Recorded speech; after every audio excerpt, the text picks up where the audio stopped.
Hello and welcome to the WBB Mason Coaches Report with Krista Kilburn-Steveskey.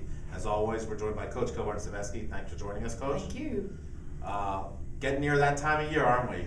Yes, it is.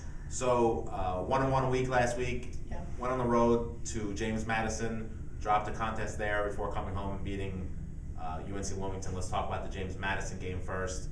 It seemed like there was a run in the first half where they kind of took control, and the game really never. Hofstra could never really come back in the game, and James Madison never really pulled away any further. Right. But it was pretty much a 10 to 15 point difference the whole game.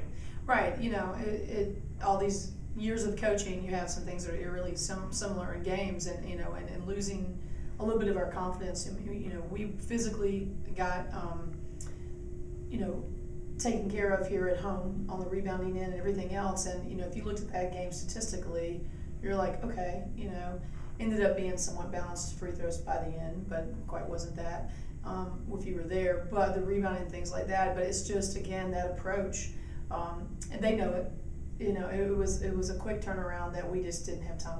Nobody felt very well after that game. A little bit of redemption, wanted to play better, needed a little bit better leadership on the floor. They all saw that. Everybody kind of spoke up, and I thought the seniors did a good job getting the team ready for Sunday.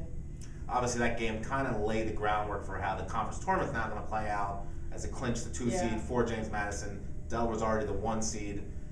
Now you go into Sunday, in really ultimately the first must-win game of the season. Right. Playing Wilmington. Right. Both teams tied the standings. Thought process going to that game as the coach, and what kind of you were looking for out of your kids going into it? It's funny how you are as a coach. You approach every game. You want your players, the fight and effort that we normally bring. That's what was really critical, how to get them ready after JMU. Everybody felt bad enough. It wasn't it was more of just, boy, you do control your own destiny, because that team, very good team, very talented team, very strong defensive team. But you control your own destiny, and you guys know that obviously we can play better.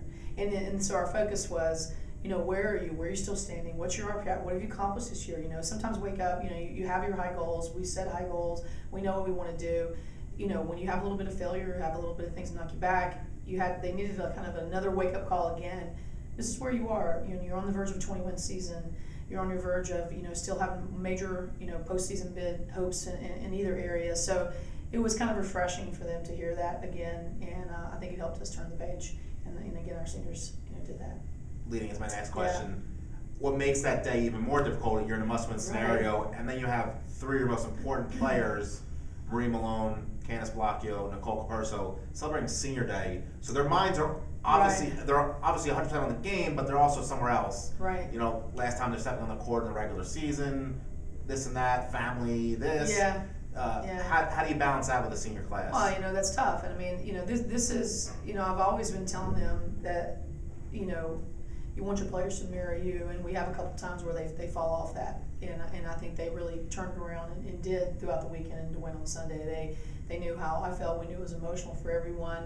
We probably didn't even have our best shoot around of the year, just because I'm sure people were doing a lot of thinking at that point. But we knew when the tip was up, everybody's going to be sharp, everybody's going to be ready to go. And I think, again, I lean pretty heavy on the seniors, and and their leadership for the team. Talked to them a lot in depth, even after we talked about what we still are fighting for a lot. We have great accomplishments here, what we're doing in this program. I mean, again, you drive so hard for the goal, and sometimes you lose sight. So that, but then also just talked about, hey, this is a conference game. This is going to be like your first round team, and I think they did a good job of assimilating that message to the younger kids about what it's like to play in a conference game.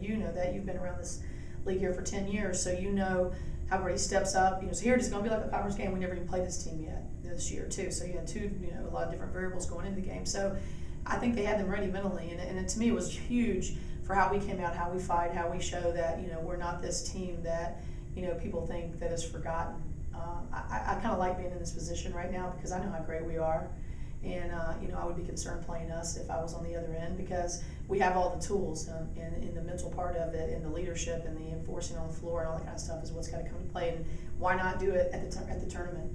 You can't always pick where you want to peak and where you want to wake up. We have not had close to one game where everybody played well. St. John's, right, and then K-State not even offensively. So we're everybody. Delaware here at home, where almost everybody played. I've been on championship teams, whether as a player and as a coach. Everybody's got to play better. Everybody has to bring it, and everything just comes together. And you have your 4 or 5 people in double figures, people off the bench having 6 and rebounds. And I've been on that type of team, and so my job all year long is keeping them believing. And I know they do. I know they do, no matter what's thrown at them. Obviously, 24 and 15 from Shanti Evans. We talk all the time about what she gives your program, what she gave you against Wilmington. Yeah. Marie Malone has really stepped up as of late, including 12 and 8 against Wilmington in obviously a must-win scenario. Right. Can you talk about her efforts lately? I tell you, you have different moments in your time when you're coaching players, and Marie knows I've always believed in her, never given up on her, and at any cost. But it was a timeout around maybe like the 8-minute mark, and I was like, I need you to stay in the game. I need you to rebound. And we say things all the time as coaches, but it was like, answer that call. You always wish it could be that easy. So proud of her for that. First thing I said to her right after the game, first thing I think I said to the media, because that type of resiliency is pretty contagious. Caitlin Look right 8 rebounds, 9 rebounds as well too. So, but I can't speak enough about Marie. And again, get your feet back under, get your confidence, get your legs feeling well, and then because we need you. She's the one player they always talked about. This is the one player that that we needed, and for her to be playing well right now, it's nice. Obviously, you preach defense, and that's a major focus of your coaching career. But Sunday kind of went opposite way most of the season has gone for Hofstra. Hofstra didn't shoot well from the field. The opponent didn't shoot well from the field. Poor 3-point shooting. But you win a game where you're holding an opponent to 55 points. That's got to make you feel great. Well, I do feel great, and you can continue coaching in a game like that. That's what happened on Thursday. Thursday, there were runs where they didn't score. We went to a 2-3 zone against JMU. There was a 4-minute stretch where, they got one offensive board by Francisco putback, and then after that, and it's bizarre how quickly now when we've kind of patched that all throughout the year, to stay, and that's what I've done here as of late here with the staff, clipping all our great defensive clips that we have done that we're capable of doing, and waves of times of not scoring. At the beginning of the year, I was talking about that so much, and the media were hitting me all those questions when we weren't scoring well, and I had the same feelings I always do. I'm not concerned about that if we're playing defense. So when that gets lost, it's a pit in my stomach where I can't even really talk about it a lot because I know what we're capable of doing, and you need to where you need to be hanging your hat. Freshman Andrea Thomas does a great job with that. Having the right players on the floor at the right time that really buy into that is really where we're headed now. Like, no more messing around with that. You need to be, commit to do what you need to do. And if you're not shooting well, then you're not going to play. And you're not playing defense on the end, then you need to be sitting on the bench. And I think that's just something that, it's been business all year long. We've had some slip-ups where you believe in people for a long time, and then now it's like we need to defend. And that's kind of been my attitude here. Before we move on to this week and what's up ahead tomorrow, Jerry Beach had a great tweet this week. I don't know if you saw it. Yeah. The final basket of the game was a rebound from Marie Malone to assist to Candace Blockhead to a basket by Nicole Caruso. So that's nice. Just great That was really nice. Cool little ending of the game for us, Hofstra, isn't it? Yeah, it really was. And what a great, you think about the only thing that you asked me about what I was concerned about on the game on Sunday. I felt in my heart of hearts we were going to get a win. We were gonna die trying, and we were gonna get this win. But to be able to have the win, have that fashion, to be able to sub them out, and then to let them have that last chance and feel that momentum as they walk off the floor. Sometimes you don't have that. Coaches don't get to, unfortunately, think of senior day when it's the height of the battle and you've got to win. Probably that was like the most proud moment for me, to be able to let them have that honor. And then we had the parents had a great, shindig for them afterwards. A little get together. But it was a tough day, and and it's still still a pit. Not having Candace Blockhead next year in your program when she's just been the face of the program for 5 years. Nicole Caruso, same thing. Do you even remember coaching Hofstra without Candace Blockhead? It's funny. Barely. No, I don't. I mean, so but what an endearing mark she's left on me as a coach, and and it was awesome. What makes me feel really good is that she'll be around. I saw Nikki Williams in the game, Christina Biedny at the game, Christina Campbell, Lana Harshaw, Sam Brigham, Sam's parents. Lana's parents came to the game. To me, that's what we're building here, because people don't come back if they don't feel welcome. People don't come back if they don't feel like it's a place. everybody's coming back and everyone is, and I know obviously I was the new coach 6 years ago, so I didn't get to see anything that was super for me, but boy, that's a nice feeling for me to have people that want to be around. Obviously, Coach, they're all must-wins at this point, including the regular season finale. You win, you're the 3 seed. Good position for Hofstra to be in at this point. Yeah. Can you quickly talk about what's important tomorrow to beat Northeastern? We it's what Northeastern's going to do right now. You know what defense they're going to do. If they try to throw a couple other things here and there, they're still going to do what they do. They don't have time to change that, especially going into the tournament. So with that, we've got to defend that arc. We've got to defend that arc. We can't, they do a great job on the guard arounds. They do a great job, attacking and skipping and seeing the open player. Very similar the reads that we read off our offense. So I think that watching the OD game with them, Tunsil's they did a good job trying to force the ball inside.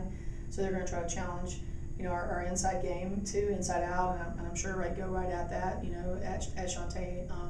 So it is one of those games that we obviously we have the tools, but defensively, if we don't contain what we need to contain here, we're gonna be in a battle. We're not going up there with a mindset we're gonna outscore Northeastern. I mean those things don't come out of my lips. At times it seems like that's where we've hold our hat, and that those times shall pass. But we're going up there to defend and to I think Conroy had 15 assists in one of her last games, and and really just really take care of ourselves, so we're in a good footing heading into the tournament. Coach, you'll head into the tournament having played 9 teams that rank in the top 50 in the RPI. You'll have had 3 wins already, including 2 top 15 RPI wins. Is at this point where you start thinking the reality is we could be an NCAA tournament team? We did. I kind of mumbled that over in my teleconference because just all the things that were going on in my head. But that's one time in my career here down the stretch, and after the JMU loss, we needed to snap out of it, and between Coach Ferrara, popping those things in my head and said, hey, just tell these guys again, we know what we're fighting for. There's a lot of multiple things we're fighting for, but hey, we can be good in good standings. I like what I heard on the conference call today when Coach Martin was just talking about that people obviously are waking up and seeing our conference, knowing that this is night after night, top teams in the country. You've seen a lot of games. I've seen tons of games and played people on film, and we know we can compete with the best of them. Hofstra has a win over a team that is seated higher than UConn in the Big East tournament. Yeah, I know, and it's like you don't just do that because that was that chance in time. No, we won those games because everyone played very well in that game. Again, well and best doesn't mean everybody's got 20, everybody's got this. Everybody played their role that they know extremely well and didn't let anything get between their ears and didn't allow any distractions. That's what great teams do. That's what championship teams do. That's the direction that this program is heading, and I think that was probably one of my big challenges to the team after the JMU loss is the mentality, that it takes to play at a high level to be a championship, not just to be mediocre. And I think that, sometimes they need the separation of where we're trying to separate. We're doing great things here, but we have, huge, directions of where we're heading here, and in order to get there, you've got to bring your best. You've got to bring it on to be championship material teams, and you can't let anything get in your way. And I think that is just a constant, reminder. So I'm proud. I'm proud of where we are.